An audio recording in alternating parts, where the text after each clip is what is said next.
भावन भगवान भोलेनाथ की बोलिए, महाकाल भगवान की जय हो।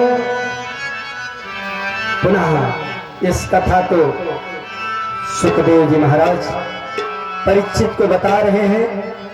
संवाद चल रहा है मैत्रेय और विदुर जी का। अब सुत जी कहते हैं कि राजन, अय विष्णुराज, प्रियव्रतोत्तान पादौ सतरूपापते सुतौ वासुदेवस्य कलया रक्षा याम जगता स्थितौ। और 3 कन्या के और 2 पुत्र, दोनों पुत्र का नाम प्रियव्रत और उत्तानपाद 2 पुत्र हैं। ये 2 पुत्र पैदा हुए मनु और शतरूपा से। जाए उत्तानपादस्य सुनेति सुरुचिस्तयो सुरुचि प्रेयसी पत्युर नेतरः सुतो ध्रुवः। उत्तानपाद की 2 पत्नियां, ऐ परीक्षित, ऐ विष्णुराज, ऐसे वक्ता, ऐसे श्रोता, जो अवधूत स्वयं अवतार सुखदेव भगवान विष्णुरात्र, जहां जिसको स्वयं साक्षात जो गर्भ निवास नहीं करता परमात्मा ब्रह्म जन्मा, महाराज परीक्षित को गर्भ ने 9 महीने तक रक्षा करता हुआ अंगुष्ठ मात्र रूप में, ऐसा विष्णु रात्र परम भक्त परीक्षित, जो श्रृंगी ऋषि के श्राप से आज कथा सुना रहे हैं गंगा के तट पर, ऐसे परीक्षित को सुखदेव जी कह रहे हैं कि राजन, रुचि, जो रुचि मन को चलाए वो सुरुचि है। जिसका मन अच्छे अच्छे खाने पीने में लगे, अच्छा अच्छा पहनने में लगे, वो है सुरुचि। और सुनीति, सुंदर नीति, सु लग गया विशेषण, सुंदर नीति, सुंदर नीति अर्थात बुद्धिमान, बुद्धिवती, गुणवान, ऐसी सुनीति 2 पत्नियां उत्तानपाद की, सुरुचि और सुनीति। सुनीति को एक पुत्र है ध्रुव। ध्रुव महाराज खेल रहे हैं। आजकल तो तरुणी प्रभुता के है स्त्रियों का वर्चस्व। कलयुग में कलौ बता दिए हैं कि स्त्रियों का वर्चस्व रहेगा। बुद्धिमान एक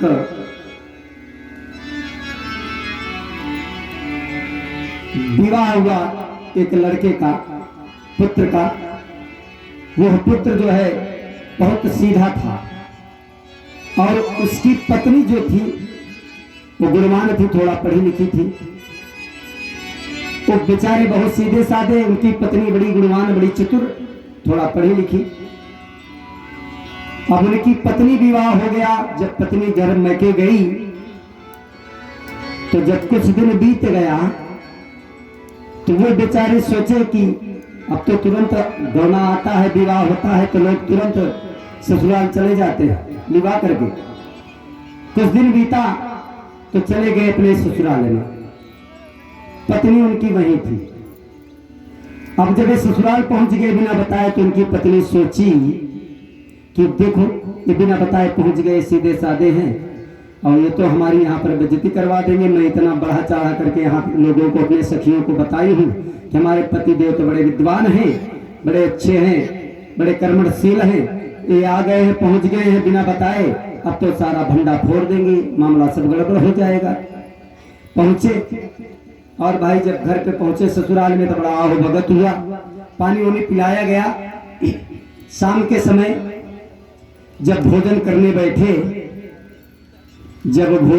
बैठे तो सोचे कि अब तो मामला से यहीं पर गड़बड़ हो जाएगा। बड़ी छोटी छोटी पूड़ी जो है बनाई गई थी, सब्जी बनाई गई थी, और जब वो भोजन करने बैठे तो सोचे कि इतनी बड़ी पूड़ी, एक कवर की तो पूड़ी ये है, एक पूड़ी ने और सब्जी ने तुरंत जो है उसको खाने लगे। तो उनकी पत्नी सोची कि भगवान ये पूड़ी का एक कवर बना रहे हैं, मेरे तो बेइज्जती हो जाएगी, परिवार में मेरे भाई बंधु देखेंगे, जो भी देखेंगे, बहना देखेंगी, मेरी बड़ी बेइज्जती करेंगी।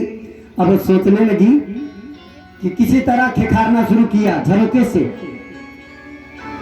दीवार बिगाड़ो आरो, घर बिगाड़ो सारो।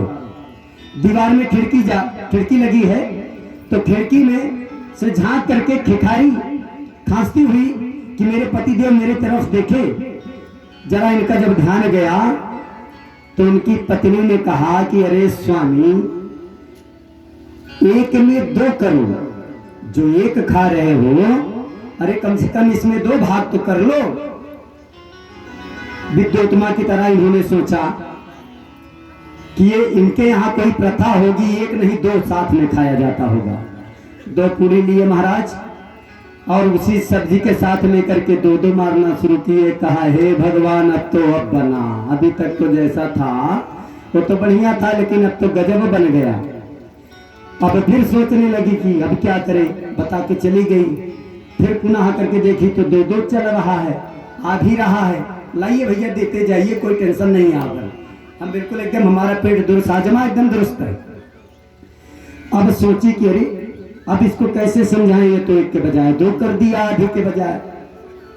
तो अपना जो है पल्लू दिखाई, और पल्लू दिखाई कि अरे महाशय, ये दो नहीं एक लो, और इसको फाड़ करके, पल्लू को जरा सा चीर करके दिखाया कि इसको फाड़ करके खाओ। अब महाराज सोचने लगे कि यहाँ की एक प्रथा और है लगता है। क्या प्रथा है? कपड़े को फाड़ करके खाना चाहिए, उतार करके खाना चाहिए। जो कपड़ा पहने थे उसको फाड़ दिए, आधा कपड़ा रह गया। अरे बाप रे, अब तो जो बना था वो भी और बन गया। अब क्या करें? अब कपड़े को फाड़ करके आई, देखी कि अब तो बन गया। पुनः फिर कही कि हे भगवान, ये तुमने क्या कर दिया? तो सोचे कि कपड़ा तो फाड़े जाता है, उतारा जाता होगा, लेकिन अब जो भोजन ले, जो पूरी ले, उसको मस्तक पर लगा करके खाना चाहिए। और दोबारा पूरी ली और सब्जी लगी थी, उसको छोप लिए, टीका भी लग गया। कहा हे भगवान, जो कुछ बना था इसने सब आकर के बिगाड़ दिया। तो सुरुचि, जिसमें जिसकी रुचि अधिक हो, ऐसी सुरुचि और सुनीति, सुंदर नीति रखने वाली सुनीति का पुत्र है ध्रुव। और ध्रुव महाराज खेल रहे हैं, और उत्तानपाद सुरुचि के साथ, जिस विषयों में जिसका रुचि हो, बढ़िया बढ़िया पहने ओढ़े, बढ़िया बढ़िया खाए पिए, ऐसी सुरुचि बगल में बैठी है। और उनका पुत्र उत्तम है, उत्तानपाद के गोद में बैठा हुआ है, खेल रहा है। और खेलते हुए ध्रुव महाराज जब पहुंचते हैं तो सोचते हैं कि हम अपने पिता के गोद में जाकर के बैठ जाएं। खेलते हुए ध्रुव जब अपने पिता के गोद में बैठना चाहते हैं तो तपसाराध्य आराध्य, तपस्या, परमात्मा आराध्य की तपस्या करो। तपसाराध्य पुरुषम तस्यैवानुग्रहेण में गर्भे तम साधयात्मानम यदोच्छसि विपासनम।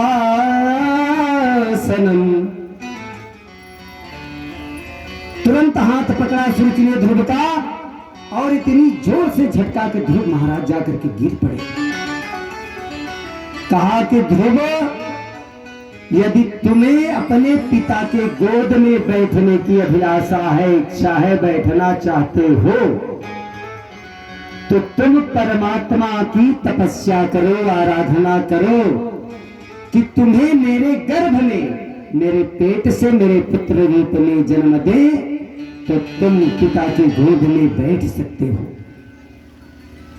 छोटे से नन्हे से बालक ध्रुव महाराज अब सोच रहे हैं कि तपस्या करें तो पिता की गोद में बैठने को मिलेगा। ध्रुव महाराज रोते हुए अपनी मां सुनीत के पास पहुंचे और सुनीत के पास पहुंच करके माता से कहते हैं कि माता सुनीत ने मुझे पिता की गोद में बैठने से मना कर दिया और कहा कि तुम आराध्य की तपस्या करो, अपने परमात्मा की तपस्या करो, जिससे तुम्हें मेरे उदर से मेरे पुत्र रूप में दे, तो मैं तुम्हें अपने पिता की गोद में बैठने का सौभाग्य तुम्हें प्राप्त होगा। जब माता से सारी वृत्तांत बताई ध्रुव ने, तो माता सुनीत ने कहा कि पुत्र ध्रुव, अमंगल की आशा मत करो। मां मंगलम तात परे सुपंथम भुंक्ते जनो यत पर दुःखस्ततः। जो दूसरों को दुख देता है उसका फल अवश्य भोगता है। अब ध्रुव बेटा, तू भगवान की तपस्या कर और ऐसा आसन प्राप्त कर जो जगत पिता है, 14 भुवन का जो पिता है, 14 भुवन एक पति हुई, जो तीनों लोगों का मालिक 14 भुवन का पिता है, परमात्मा है, पति है, उसकी गोद में बैठ पुत्र, तो ऐसी तपस्या कर। अब ध्रुव महाराज को माता सुनीत ने तपस्या बताया।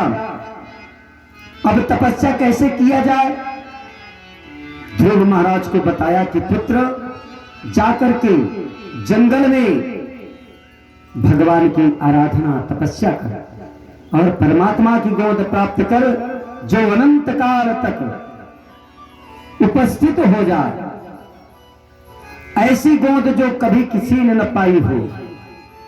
ध्रुव महाराज माता की आज्ञा लेकर के और वन की ओर चल दिए।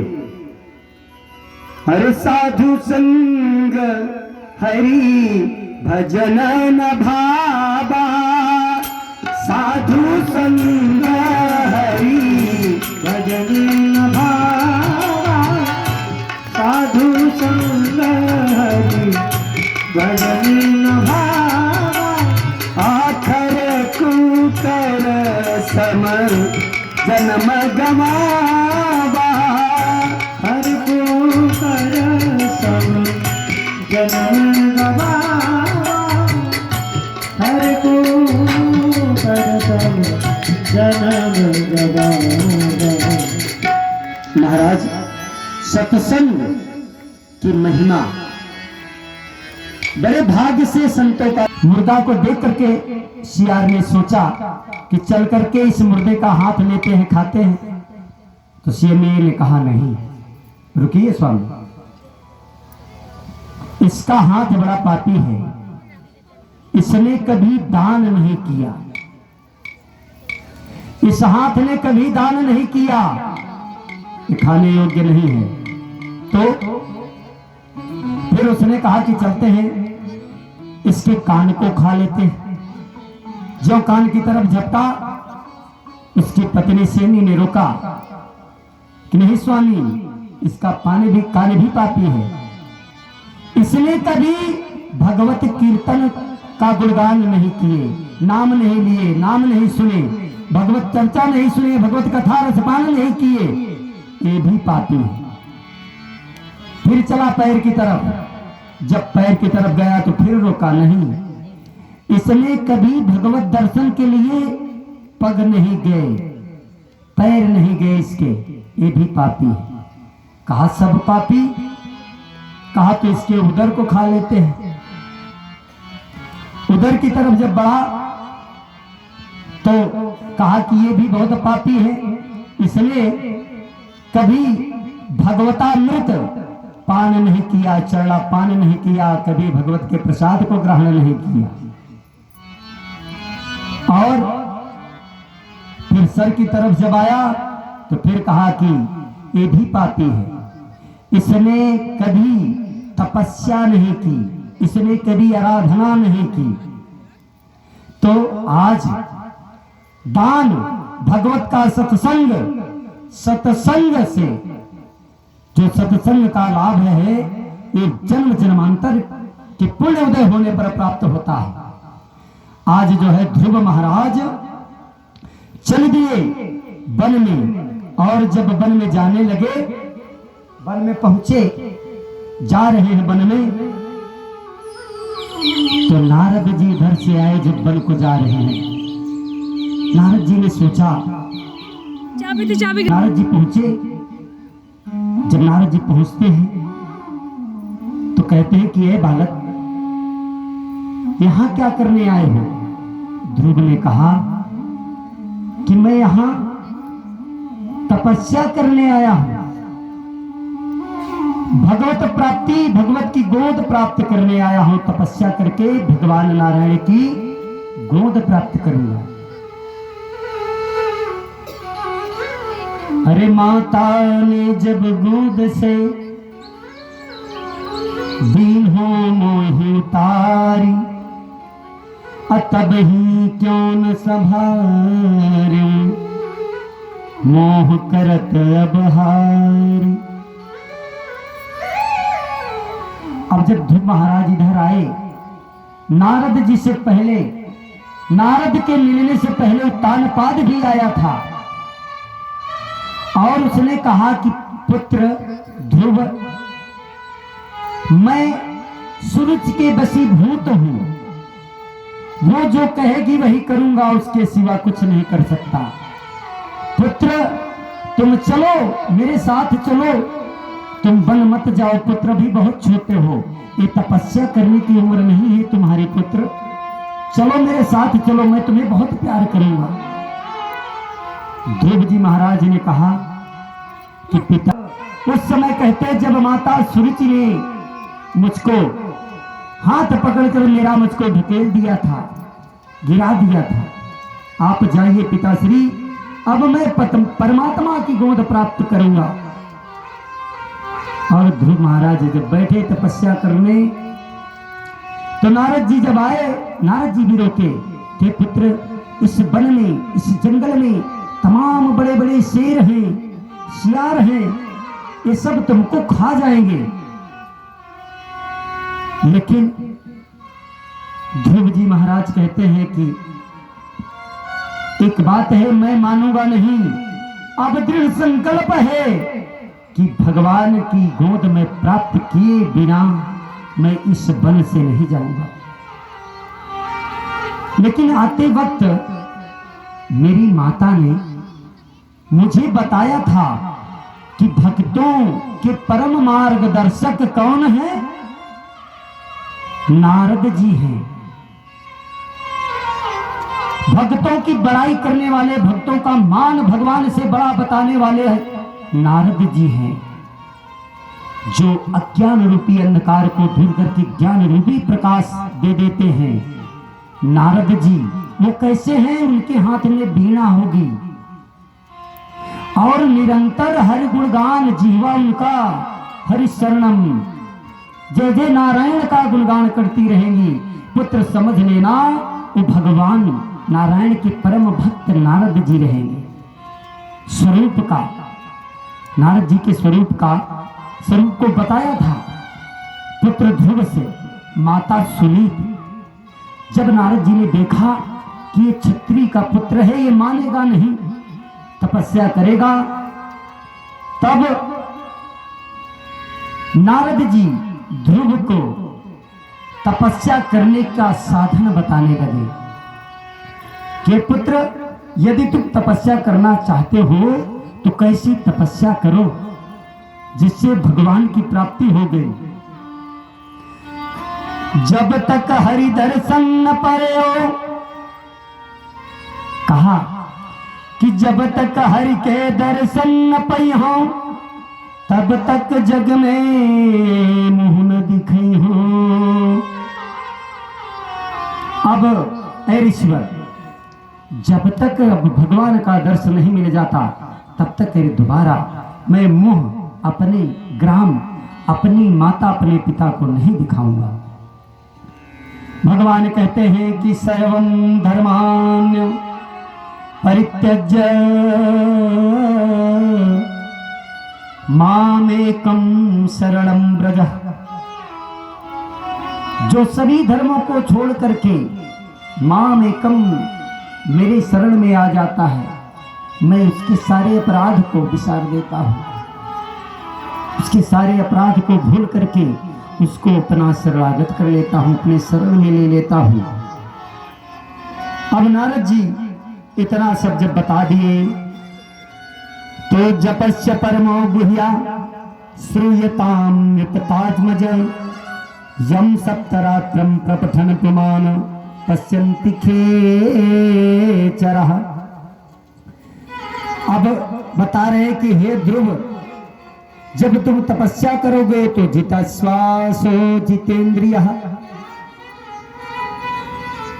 पहले आसन को जीतना सीखो, आसन मारकर, पद्मासन मारकर कर प्राणायाम करना सीखो, अपने प्राणवायु को स्थापित करना सीखो, मन को एकाग्र करना सीखो। और एक मंत्र बता रहे हैं जो परम भागवत महामंत्र है। तो कह रहे हैं कि स्नात्वान स्वं तस्मिन्। वो मंत्र कौन सा जपे प्रहलाद, जिससे भगवान की प्राप्ति हो जाएगी। आप लोग उस मंत्र को सुनिए और साथ में बोलिए, ओम नमो भगवते वासुदेवाय। ओम नमो भगवते वासुदेवाय। ओम नमो भगवते वासुदेवाय। वासुदेवाय कृष्ण वासुदेवाय। वासुदेवाय कृष्ण वासुदेवाय। वासुदेवाय कृष्ण वासुदेवाय। वासुदेवाय कृष्ण वासुदेवाय। ओम नमो भगवते वासुदेवाय। ओम नमो भगवते वासुदेवाय। ओम नमो भगवते वासुदेवाय। ओम नमो भगवते वासुदेवाय।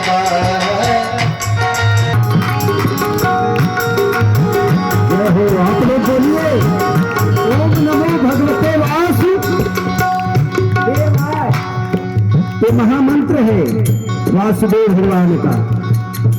यही मंत्र का जाप ध्रुव महाराज जी करने लगे और उधर माता सुनीति सोच रही है, अरे दिन बीते भूखे हुए हैं, मेरा पुत्र गया होगा, भूख प्यास से व्याकुल होगा। दिन बीते भूखे हुए हैं, चलत पाव दुखे हुए हैं, जात गाल रूखे हुए हैं, ध्रुव कुमार तात के चलत पाव दुखे हुए हैं।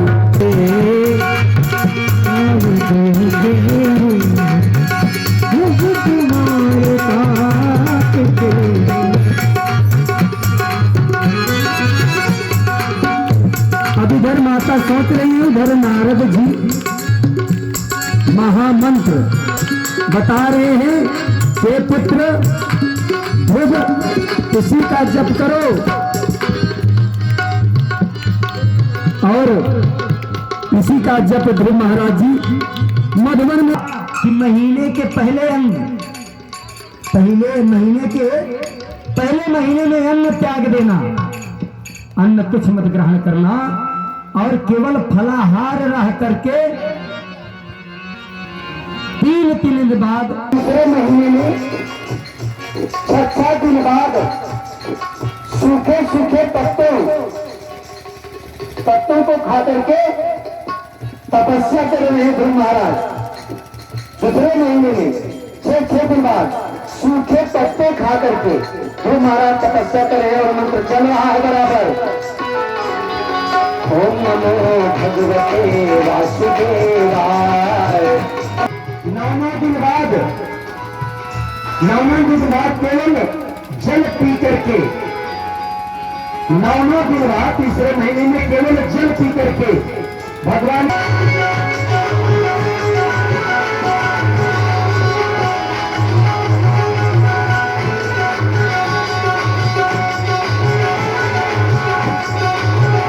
तुम्हारे सामने प्रकट होंगे।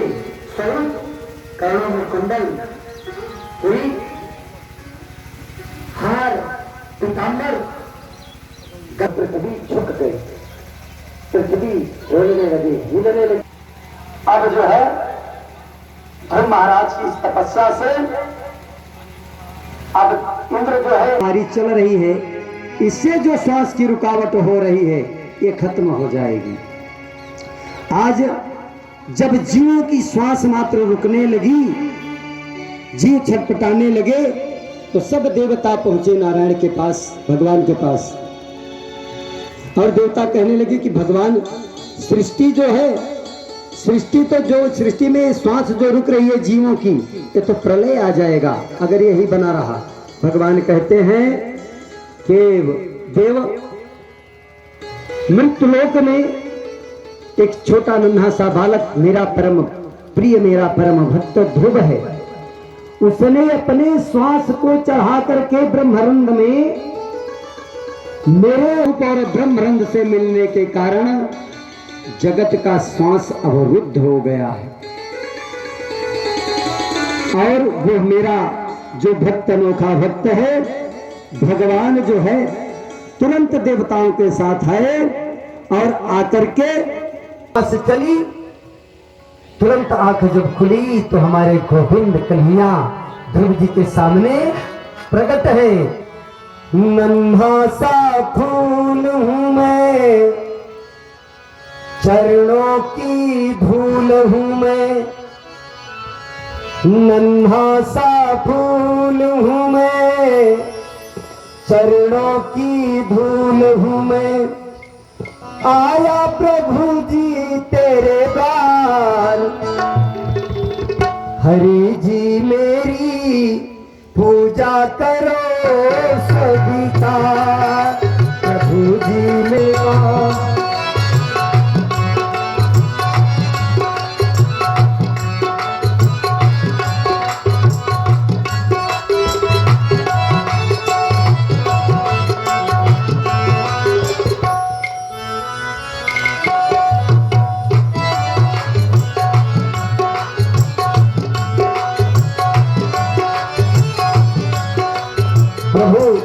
मेरे पूजन को स्वीकार करिए हे नाथ, मैं आपके चरण में हूँ, आपके शरण में हूँ। मैं बस तेरे हाथ है, थोड़ा सा गुण मिल जाए, प्रभु का दर्शन हो जाए, थोड़ा सा गुण मिल जाए, प्रभु का दर्शन हो जाए, मानो तुम्हारा उपकार, प्रभु जी मेरी पूजा करो स्वीकार, प्रभु जी मेरी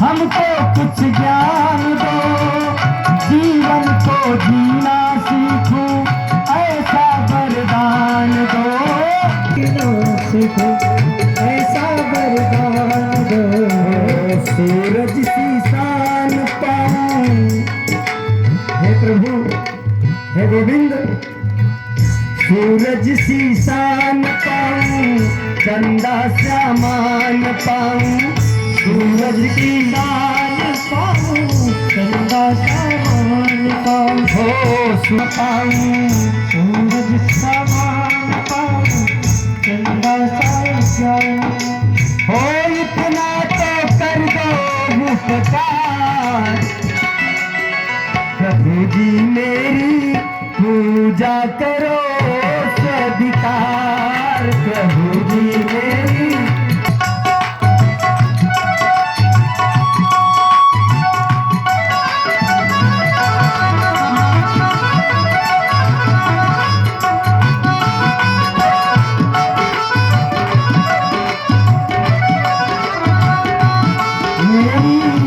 पूजा करो स्वीकार, प्रभु जी मेरी पूजा करो स्वीकार। ध्रुव जी महाराज भगवान की प्रार्थना करने लगते हैं। कपोल में ज्यों ही भगवान के शंख छुआए, भगवान ने अपने शंख को कपोल में छुआया। अब वो उनके मधुर वाणी तोतनी वाणी से बढ़िया बढ़िया सुंदर सुंदर श्लोक ध्रुव जी कहने लगे। श्रद्धा देवाय जामाना, वायु गोपासते, श्रद्धा हृदय से आकृत्या, श्रद्धा विंदते वसु। अब श्रद्धा हृदय, श्रद्धा जो है श्रद्धा हृदय की भावना का प्रतीक है। श्रद्धा देवाय यजमाना, श्रद्धा ही हृदय की भावना का प्रतीक है और इसमें जीवन का जीव है, मनुष्य है, उसका जीवन सफल होता है और परम धन प्राप्त करके सुखी हो जाता है। ऐसा व्यक्ति निर्धन होते हुए भी धनवान को दान दे सकता है, निर्धन होते हुए धनवान को दान दे सकता है, सत्ता रहित होते हुए सत्ता का दान दे सकता है। उस परम तत्व की श्रद्धा के फल का अद्भुत फल है। जो ही कपोल पर भगवान ने अपने शंख को गाल पर छुआया। बड़ा सुंदर श्लोक, ततो गतांसी मतस्थानम सर्वलोक नमस्कृतम उपरिष्टादृशिभ्यस्तम यतो नावर्तते गतः। भगवान ध्रुव से बोले कि ध्रुव, ऐ बेटा, मैं तुमसे बहुत प्रसन्न हूं। आज मैं बेटा ध्रुव तुमसे बहुत प्रसन्न हूं। जो तू मांगना चाहता है मांग ले।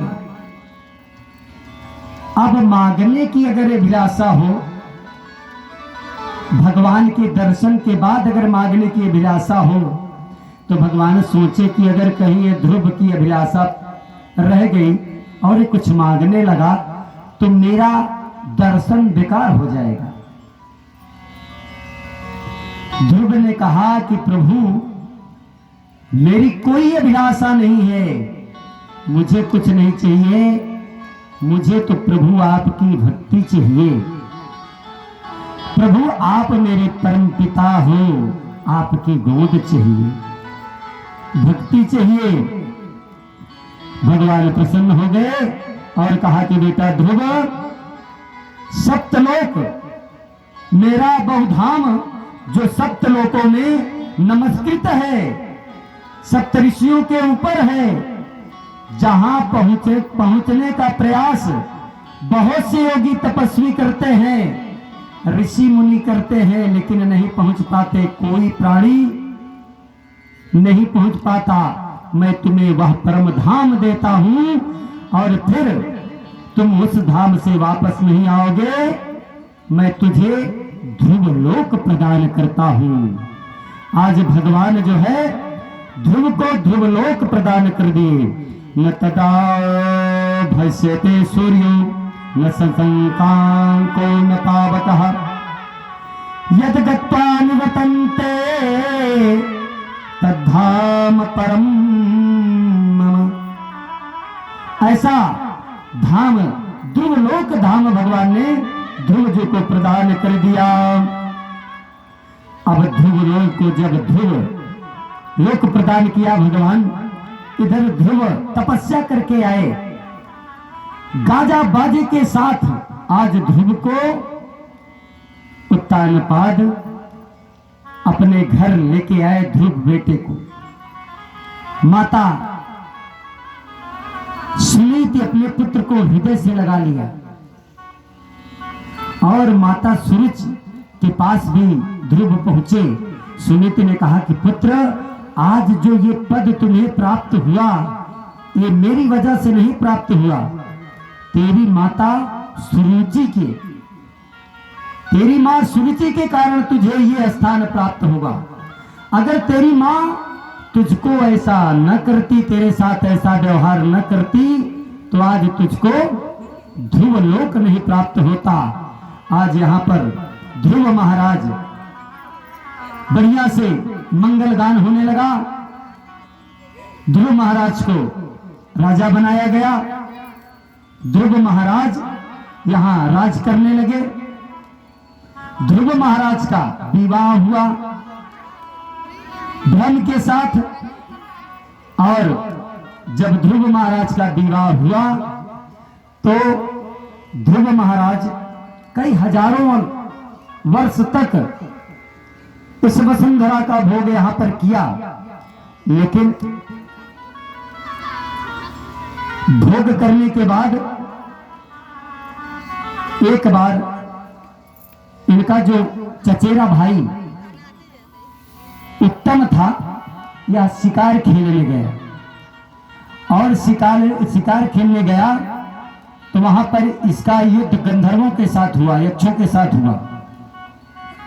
और जब वहां पर यक्षों के साथ इसका युद्ध हुआ तो उत्तम मारा गया यक्षों के द्वारा। जब ध्रुव महाराज को पता चला कि मेरे भाई को यक्षों ने मार दिया है, तो ध्रुव महाराज ने यक्षों के ऊपर चढ़ाई कर दी, तमाम यक्षों को मारना शुरू कर दिया। यो न हृष्यन्ति देष्टिन शोचयन्ति न कांक्षति शुभाशुभ परित्यागी भक्तिमान्या समे प्रियः।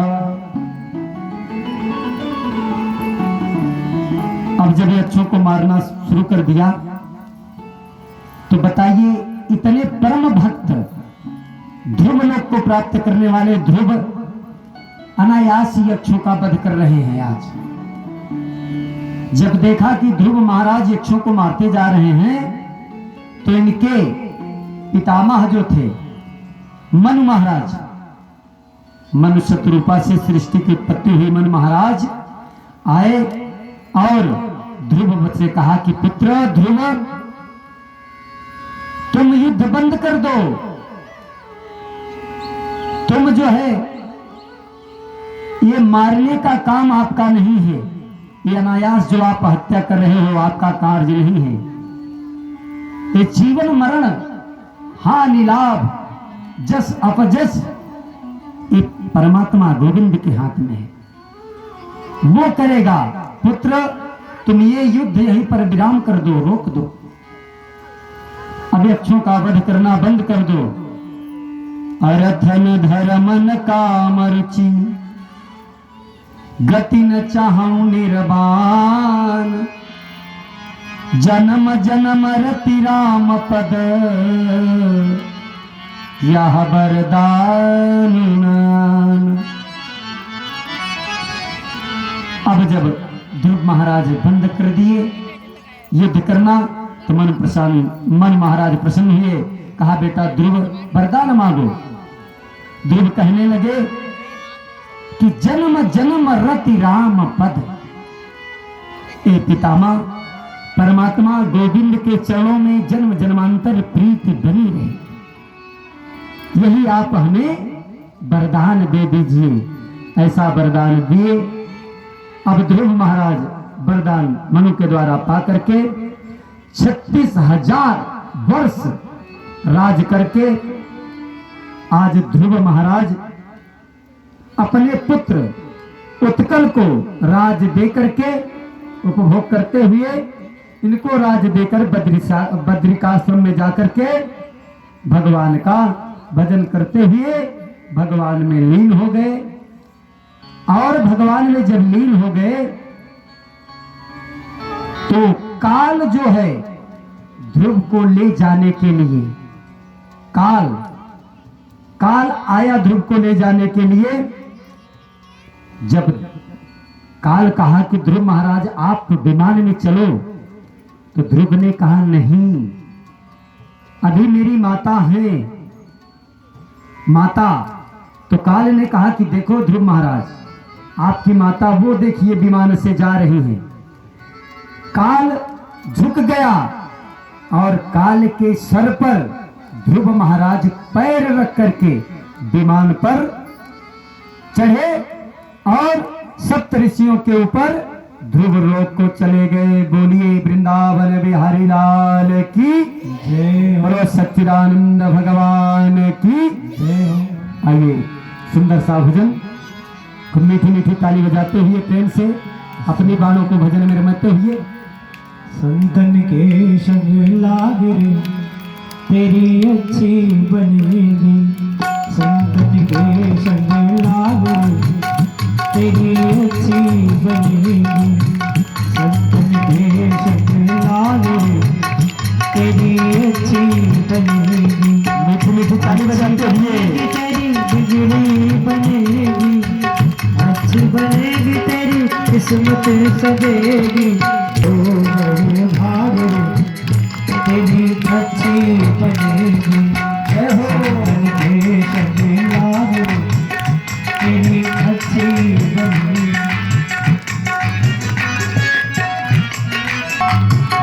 संतन संग कर पुण्य कमाई, संतन संग कर पुण्य कमाई, संतन संग कर पुण्य कमाई। राम चरण अनुराग राम चरण अनुराग रे तेरी अच्छी बनेगी, संतन के संग लाग रे तेरी अच्छी बनेगी।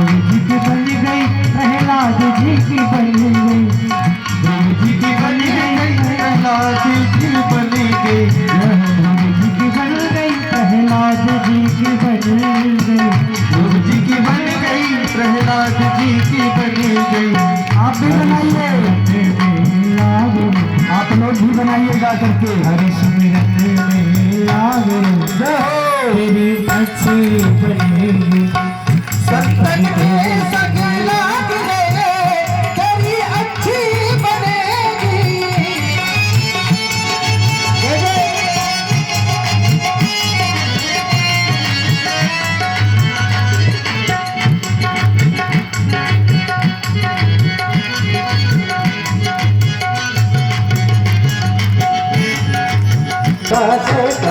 से हंस करेंगे जय गुरु के दागरे, जय गुरु के दागरे तेरी अच्छी बनेगी, सकला तेरी अच्छी बनेगी।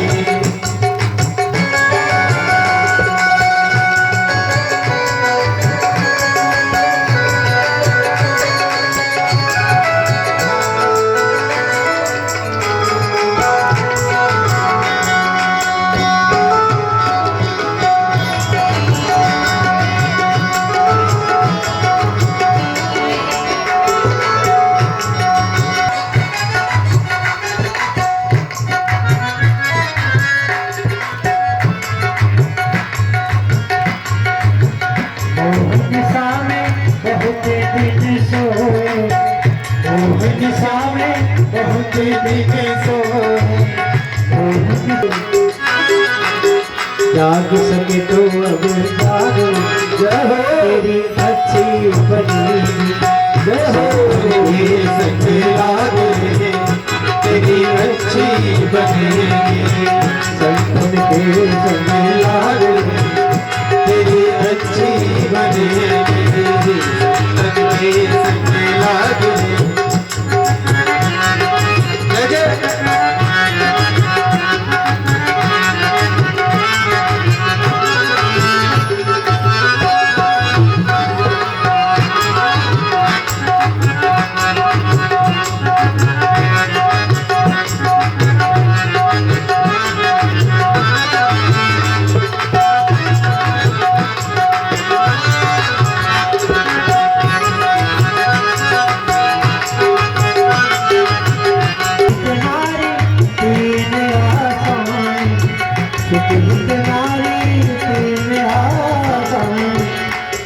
सके तो तेरी अच्छी बनेगी 1,84 योन जो 1,84